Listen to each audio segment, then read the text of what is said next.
یہ بتائیں کہ اب یہ جو یہ جو شکایتوں کا ایک بہت بڑا انبار ہے وہ آپ کے سامنے ہے، اور ایسے میں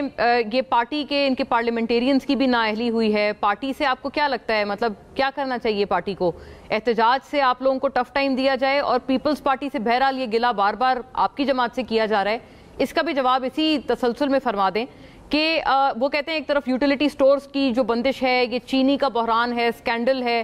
ان تمام معاملات پہ اگر پیپلز پارٹی واقعی اس کو کلیم کرتے ہیں کہ آپ لوگ ہمیشہ عوام کی آواز بن کر کھڑے ہوئے ہیں، تو ان سارے معاملات پہ پیپلز پارٹی یہ سب ہونے کے باوجود خاموش کیوں؟ صرف اور یوٹیلیٹی سٹورز والے معاملے پہ پہلے تو وہ جو سراپا احتجاج رہے ہیں ملازمین، اب باقاعدہ پورے ملک بھر میں بند کر دیے گئے ہیں سٹورز، تو where is the Peoples Party in all of this? آپ لوگ کیوں اس کے اوپر کوئی آواز نہیں اٹھا رہے، یا حکومت سے کوئی کڑا ان کو ٹف ٹائم کیوں نہیں دے رہے آپ، جیسے آپ نے نہروں والے معاملے پہ دیا تھا؟ جی بہت شکریہ مونا۔ دیکھیں جی، پیپلز پارٹی تو اپنی بنیادی ذمہ داری ادا کر رہی ہے۔ ہم حکومت کے اتحادی ضرور ہیں لیکن حکومت میں موجود نہیں ہیں۔ جہاں تک یوٹیلیٹی سٹورز کی بند کرنے کا تعلق تھا تو سب سے پہلے پیپلز پارٹی نے قومی اسمبلی میں اس پہ احتجاج کیا۔ اس پہ کنسرن منسٹر بھی آئے، انہوں نے یہ ہمیں یقین دہانی بھی کرائی کہ جو لوگ لے آف کیے جائیں گے ان کو پول میں ڈالا جائے گا یا ان کو آلٹرنیٹو دیا جائے گا۔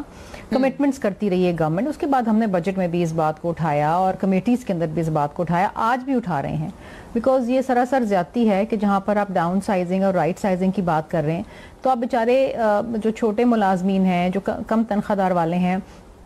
ان کی نوکریاں چھین کے آپ یہ بتانا چاہ رہے ہیں کہ آپ نے حکومت میں ڈاؤن سائزنگ اور رائٹ سائزنگ کر دی، جبکہ ایسی کئی وزارتیں موجود ہیں جن کا ہونا وفاق کے اندر بنتا ہی نہیں ہے، کیونکہ 18ویں ترمیم کے بعد یہ منسٹریز ڈیوالو ہو چکی ہیں، like education and you know like health, اور یہ آپ بیٹھے ہوئے ہیں اس پہ وفاقی وزراء بھی بیٹھے ہوئے ہیں، ڈپارٹمنٹس بھی چل رہے ہیں، اور کوئی کام ایسا سچ نہیں ہو رہا۔ تو اس کے اوپر ہم احتجاج کر رہے ہیں، کرتے رہیں گے۔ دیکھیے ہمارے بھی کچھ کنسٹرینٹس ہیں، ہم جس حد تک کر سکتے ہیں ہم نے کیا۔ ہم نے بجٹ کے اندر بھی بہت ساری کریکشنز کی ہیں، کیونکہ اگر پیپلز پارٹی نہ ہوتی، کیونکہ اپوزیشن میں جو پی ٹی آئی ہے وہ تو نان ایگزسٹنٹ ہے، وہ صرف بات کرتی عمران خان کی رہائی پہ، ان کو لوگوں کے مسائل سے یا لوگوں کے ایشو سے کوئی لینا دینا نہیں ہے، اور یہ ہمارا شدید گلہ ان سے، بیکاز دیکھیے اپوزیشن لیڈر تو ان کے ہیں اور اپوزیشن کی جماعت بھی، they are in good numbers, تو اگر یہ بھی پیپلز پارٹی کے ساتھ مل کے اپنا ایک اثر اور اپنا ایک زور۔ بڑی دلچسپ بات آپ نے فرمائی شریرہ صاحبہ، آپ نے کہا کہ آپ لوگ اتحادی بھی ہیں لیکن آپ کو پی ٹی آئی کی ایبسینشیا کی وجہ سے آپ کو اپوزیشن کا رول بھی ادا کرنا پڑ رہا ہے۔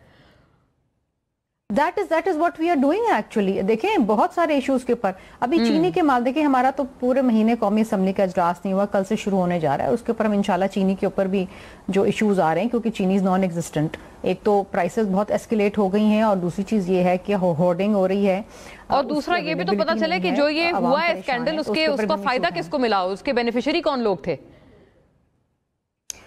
دیکھیں جی یہ تو ایک بہت بڑا سوالیہ نشان ہے اس گورنمنٹ پہ۔ پہلے انہوں نے ایکسپورٹ کر دیا یہ کہہ کے کہ جی سرپلس ہے، اس کے بعد اب یہ امپورٹ کر رہے ہیں، اور بیچ میں چینی غائب ہو گئی ہے۔ عوام کو تو مسلسل پیسا جا رہا ہے نا، کیونکہ عوام کو تو چینی میسر ہی نہیں ہے، اور میسر بھی ہے تو اسلام آباد میں آپ بیٹھی ہیں مونا، آپ کو معلوم ہے 200 روپے کلو سے کم چینی نہیں مل رہی ہے۔ کراچی میں بیٹھی ہوں، یہاں پر 200 روپے کلو سے کم جو بھی پرائس قیمت فکس کی ہے اس کو نہیں فالو کیا جا رہا ہے، ایسے ہی ہے۔ ایگزیکٹلی، وہ اس پہ تو کبھی عمل درآمد ہوا ہی نہیں ہے نا، نہ ہوتا ہے اس کے اوپر۔ لیکن بات یہ ہے نا کہ جب آپ نے کہا کہ چینی سرپلس میں ہے، وافر مقدار میں ہے، اور آپ نے ایکسپورٹ کی اجازت دے دی، اس کے بعد جب چینی کی اسکیسٹی ہو گئی، لوکل مارکیٹس کے اندر پیسے بڑھ گئے، اب کہتے ہیں جی چینی جو ہے وہ نہیں ہے تو امپورٹ کرنی پڑے گی۔ یہ تو دیکھیں نا دونوں طرف سے جو معاملات ہیں، یہ بہت بڑا سوالیہ نشان ہے، اور انفارچونیٹلی دیکھیں نا اینڈ میں کیا ہوتا ہے، کسان بیچارہ مارا جاتا ہے۔ ویٹ کا جو گندم کا سکینڈل ہوا پچھلے سال، اس میں یہی ایشو تھا کہ دیکھیے 3 کمیٹیز پرائم منسٹر صاحب نے بٹھائیں، لیکن آج تک اس کمیٹی کا خاطر خواہ میں جواب نہیں ملا کہ ذمہ داران کون تھے۔ اس قوم کو نقصان پہنچا، لوگوں کو نقصان پہنچا، کسان بیچارہ برباد ہو گیا، لیکن ذمہ داران کا تعین نہیں ہوا۔